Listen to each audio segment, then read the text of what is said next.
Hello, magandang araw sa ating lahat mga kapwa OFW. So ngayong araw, magluluto tayo ng beef lasagna. Tara, samahan niyo ako sa aking munting kusina. Hindi na po tayo maglalagay dito ng mantika.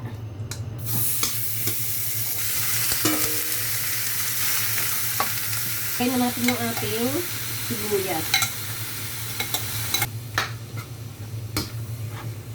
Lagyan nyo lang ito ng asin, paminta o magic sarap o ano mayroon pang palasa sa inyong bahay. Pag ganito na yung ating beef, pwede na natin lagyan ng tomato sauce o tomato blended o kaya tomato paste.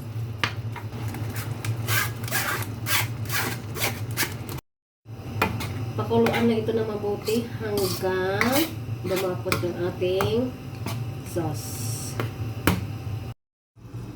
Unahin muna natin lagay sa ilalim para may pampakover tayo sa ating Pyrex.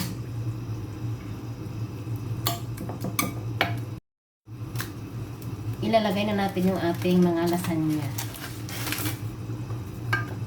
Green pala yung ginamit ng amo ko kasi ito ay vegetables lasagna pasta.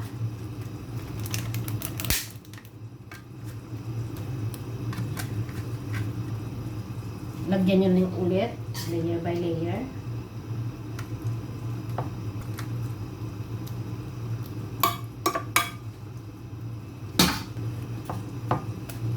Repeat lang po ito mga kapwa OFW.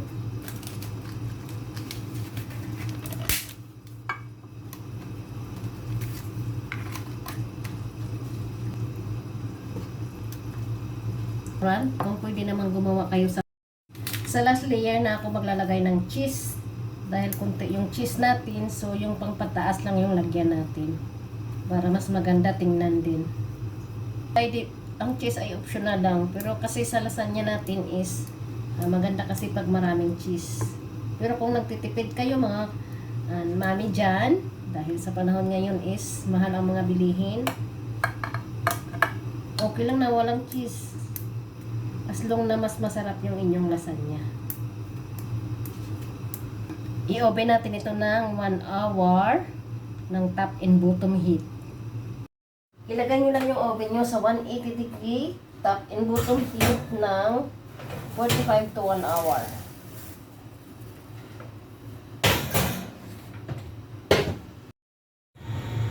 Ayan, ito na yung ating beef lasagna after ng 45 minutes. Tara, kain na po tayo. O hanggang dito na lamang. Maraming salamat po hanggang sa muli. And God bless you all. Bye-bye.